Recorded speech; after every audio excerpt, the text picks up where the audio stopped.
On Radio 3 from a brand new album by my next guest, and it's my absolute pleasure to welcome to the programme for the first time for me, singer, songwriter, educator Sam Barber. How are you? Hi, Phil. Very good, thanks. How about yourself? Not too bad at all. Thanks very much. You've done a few morning brews, but by hook or by crook, it's usually holidays when James is in. So it's a pleasure to meet you on air. You too, absolutely. My pleasure. I love the music. We've got another track to play at the end. Sam told me it's going to be a slightly different flavour. First things first, Sam, you're all about the lyrics, aren't you? Because you're an educator as well. Yes, I'm a primary school English teacher. I've had the pleasure of teaching here in Hong Kong since 2007, and I try to write songs in various different genres and also for students as well. So, yeah, I mean, immediately, obviously, is there a sort of a nice message, if you like, in your stuff? I wouldn't then by no means kids songs, but I can see how everybody would actually like these. Yes, I do feel like it's important to have a clear message, a positive message, especially during the last 18 months that the world has experienced, So this album is really kind of a positive ray of hope, I hope, for people. It certainly seems to be. Do you bring your music into your daily job? Because it just seems like the perfect mix, really. I do write a lot for students. Yes, over the years I've written kind of variety of different things, such as songs, chants, drama, scripts, stories, etc. Yeah. So I do play music for them in the classroom as well when that allows. So it's a very natural part of my life. Bearing in mind we're dealing with several first languages, however we all meet in the middle with English. Do you find that the music does deliver a message successfully?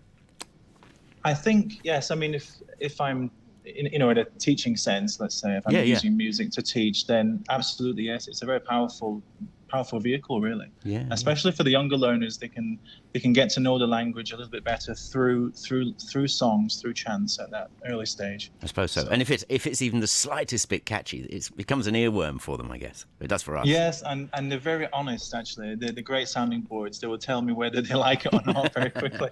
So it's great to have that instant feedback, So. Well done. Well, tell us about the album. Let's join hands. It's my pleasure to have been able to release the album on the 30th of April this year. Yeah. And it's a 9-track eclectic mix of different styles, and all written very recently. And yes, I'm honoured really to have worked with so many wonderful people on the album. First of all, I'd like to thank Stevie Bull for production and also adding instruments over in Scotland, and my good friend Paul Roth, fellow Hong Konger. Brilliant work on electric guitar and backing vocals. Really added a great deal to the album. Easy is the wrong word, but now everything can be done online. It must make it easier for you to put the icing on this cake. Yes, I mean, I wasn't sure at the time how it would go. Steve and I decided just to do one song. I was going to go back to his studio in person, last summer to record the album. But that kind of got, put on hold. So we thought, well, we have this plan to record this album. Why not try? So we did one song, and then we got the momentum going, and the confidence was building up. So it went from there. Yeah. It's brilliant. I mean, you were forced to learn some new skills, I guess. Yes, that's right. Yeah, that's pretty cool. That's right. I mean, I was engaged quite heavily in the production side of things as well with Stevie. So we found agreement on things, after a while. So he had some ideas, I had some ideas, and we put them all together. Is this in a production sense, or is he a co-writer? All the songs are written by me, music and lyrics, but Stevie has added, instruments, and also he's produced the whole thing as well. So brilliant. Well, Let's Join Hands says it all. Really, it's obviously a feel-good album. But do you just want to take me through a bit some of the different areas that the songs take us to? Yes. Well, the first song, "Distant Shores," is a folk type song about long distance relationships. That can be any kind of relationship, and made more prevalent now, I think, because of the lockdown and COVID. Moving into other songs like "So Near Yet So Far," which is about unrequited love, which is a song about a friend of mine, actually, what she was going through at that time. Okay. A song, "Unicorn," is a Celtic style song about Scotland, about homesickness. And that's from you, I guess. That's a good personal one. Yeah, that's right. Yeah, and "Growing Pains," is what you've just heard, actually, which is a bit of a multi-layered song, really, about different types of things, about the lockdown, about as we keep growing through our life, different stages. Is it about think of other people as well kind of thing? Yes, very much so. Yeah, I think it's about what people must be experiencing during the lockdown, about my experience as as a kid and then becoming a parent, and also learning to be a parent. So it's quite a multi-layered thing. Yeah, I think. brilliant. And then moving into a little bit more country style with No Need to Talk, which is a slow type waltz type song, and then the next song is Love Is in Our Hands, which is a song that I wrote about my daughter and my wife. So that's which we'll play in a minute, actually. Yeah, it's a ballad. And then number 8 is Freedom Wheels, which is it's a kind of a country style Americana feel to it, and it's a song about road trips, about the open road. So that's kind of a catchy summer vibe to it. And the last song, of course, is the title track. Let's Join Hands. So nothing. I mean, you've deliberately gone in different directions, which is cool. It means you're not walling yourself up, I suppose. But you'd strike me as folk country-ish kind of guy. Yeah, I think so. Yeah, I mean, I have many different influences, but it seems that when I write songs, that's the kind of direction that they take. And I do sit down and think, right, I'm going to write a song today, but then I don't know where it's going to end up. So it's quite different. There's a different flavor of different styles, so I'm just trying to showcase that in the album. How do you do it? How I'd usually write, in 1 hour to 2 hour sessions, just write at the guitar and just try and get ideas going. And then if there's an idea there, I'll try and develop it later in the week. You just swing it in a way. You see where you go, right? Yeah, I try to. I mean, I try to set targets. I used to set targets like every month I'm going to write such and such a number of songs, but then I found later on that it's more important that you have a theme, for me anyway, to write about, so if I have a theme, a clear theme that I want to express, like I've just written a song last week about it's called Kindness Matters. It's a song that I'm thinking to work with the Impact HK on, the homeless charity. So I've written a song about this, so that's perhaps for a release date later in the year. That sounds really cool already. You can just imagine the video. I bet you've already thought the video through and everything. I've got a video idea in mind. Yeah, the song's almost kind of almost done. Yeah, so I'm just looking forward to that. Yeah, it's brilliant. The next project. Well, you're a very busy guy, and I think obviously being a young kid teacher, you've got to be quite organised in the first place. Is this help? Do the two help? Absolutely, yes, absolutely. Students are a fantastic inspiration, and I always feel like teaching is a privilege, and I'm honoured to have been working here in Hong Kong for so many years at the same school, and I've made lots of good friends. And the good thing is the students, when they get older, and I see them going to secondary school and what have you, they still say hello. Well, and they're much taller now. So, either that or I'm getting shorter. I don't know. It's amazing. It's really nice in this day and age to meet somebody who's I'm cool. I'm very happy. Yeah, I love teaching. I love trying to make a difference to them, especially English is their second language, perhaps. Yeah, tell us a bit about your teacher persona. Yep. Well, I go under the name of Teacher Ham, which is a name that one of my students gave me. I figured it would be that.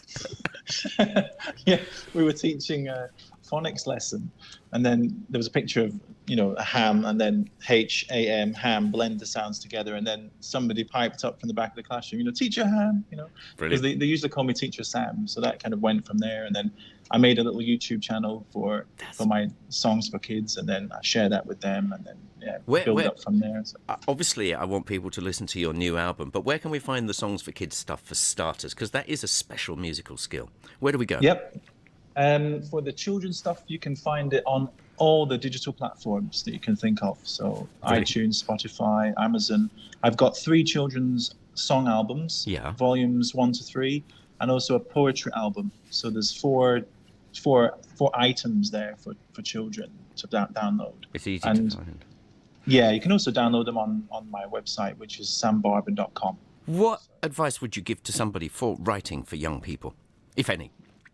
I think that if you're writing a song, let's say, I think that the song has to not be overly kind of overly Don't try too with a hard. message to teach them. Yeah, to try to kind of talk down to them or something.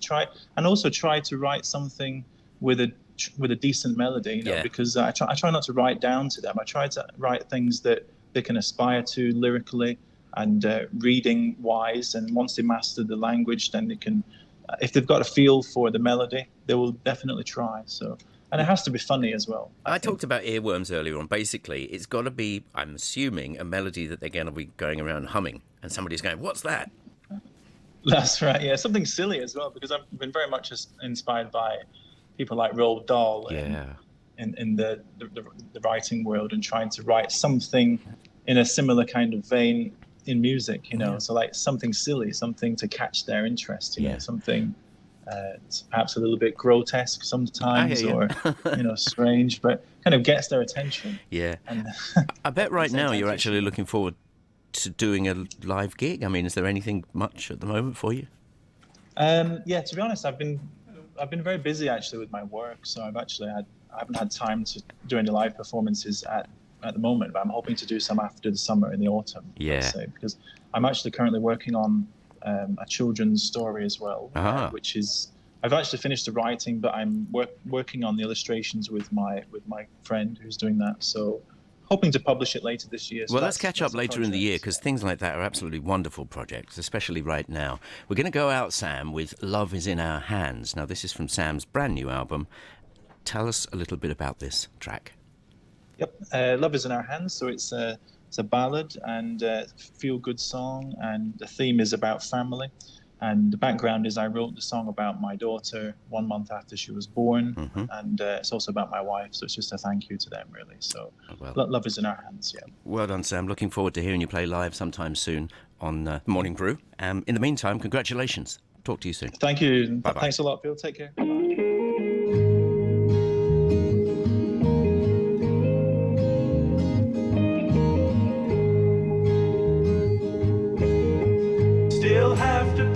Myself sometimes and tell myself that everything is fine. It's real, it feels so surreal that you have finally arrived with us, because we've been waiting for so long in fear, but now you're here and love is in our hands, our hearts, our eyes, it's everywhere, so share that loving feeling. Can't you feel it? When I hold your hand in mine, I know I'm a friendly man, it's true. So let's get closer and closer to you.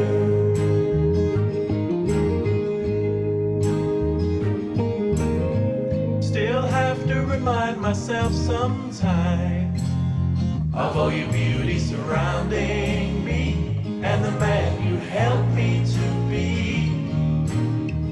I thank the stars that you are mine, because I'd be lonely for so long in fear, but now you're here with me. Love is in our hands, our hearts, our eyes, it's everywhere, so share that loving feeling. Can't you feel it? When I hold your hand in mine, I know I'm a friendly man.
Love is in our hands. Another one from Sam Barber. Lovely to chat with Sam on the programme, and best of luck